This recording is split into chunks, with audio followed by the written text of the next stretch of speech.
നമസ്കാരം.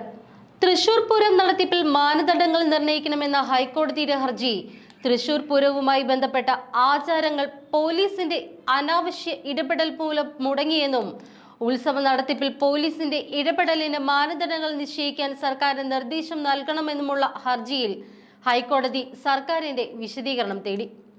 Case May 22-ന് വീണ്ടും പരിഗണിക്കും.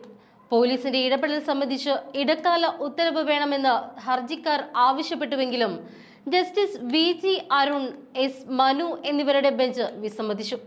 P സുധാകരൻ എന്നയാളാണ് ഹർജി നൽകിയത്.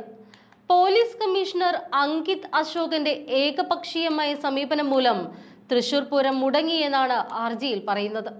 പൂരവുമായി ബന്ധപ്പെട്ട നൂറ്റാണ്ടുകൾ പഴക്കമുള്ള ചടങ്ങുകളും ആചാരങ്ങളും മുടങ്ങി.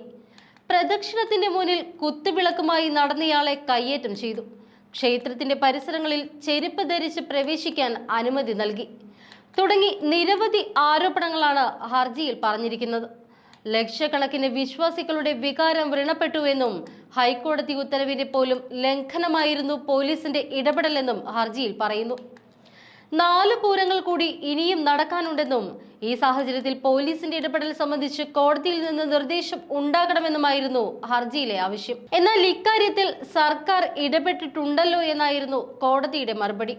പോലീസ് കമ്മീഷണറെ സ്ഥലം മാറ്റാൻ തീരുമാനിച്ചിട്ടുണ്ട് എന്നും തിരഞ്ഞെടുപ്പ് കമ്മീഷന്റെ മറുപടിക്കായി കാക്കുകയാണ് എന്നും അഭിഭാഷകൻ തുടർന്ന് വ്യക്തമാക്കി.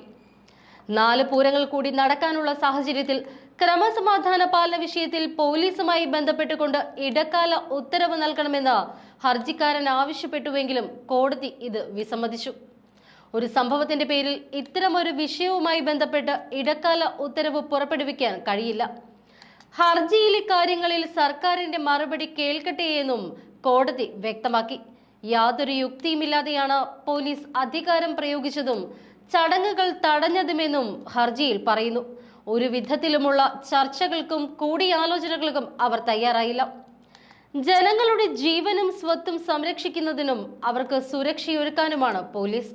ജനക്കൂട്ടത്തെ നിയന്ത്രിക്കലും അനിഷ്ട സംഭവങ്ങൾ ഉണ്ടാകാതെ നോക്കലും ക്രമസമാധാന പാലനത്തിന്റെ പരിധിയിൽ വരുന്ന കാര്യങ്ങൾ തന്നെയാണ്. ക്ഷേത്രോത്സവങ്ങൾ നടത്തുന്നതിൽ ക്ഷേത്ര ഭരണസമിതിയെ സഹായിക്കേണ്ട ഉത്തരവാദിത്തമാണ് പോലീസിനുള്ളത്. അതോടൊപ്പം തന്നെ ഭരണഘടനയിലെ ആർട്ടിക്കിൾ 25 പൗരന് നൽകുന്ന സ്വാതന്ത്ര്യം സംരക്ഷിക്കാനും പോലീസിന് ഉത്തരവാദിത്തമുണ്ട്. എന്നാൽ പോലീസ് കമ്മീഷണർ തന്റെ അധികാരം ദുരുപയോഗിച്ചുകൊണ്ട് നൂറ്റാണ്ടുകളായി അനുഷ്ഠിക്കുന്ന ചടങ്ങുകൾ തടസ്സപ്പെടുത്തി മഠത്തിൽ ഭഗവതിയുടെ തിടമ്പുമായി വന്ന ആനയെ തടഞ്ഞു. ആനയ്ക്ക് മുന്നിൽ കുത്തുവിളക്കുമായി നടന്നയാളെ മർദ്ദിച്ചു. വടക്കനാഥ ക്ഷേത്രത്തിലെ മുഖ്യ പൂജാരിക്ക് പ്രവേശനം നിഷേധിച്ചു തുടങ്ങി അനേകം കാര്യങ്ങളാണ് കമ്മീഷണർക്കെതിരെ ഹർജിയിൽ പറഞ്ഞിരിക്കുന്നത്.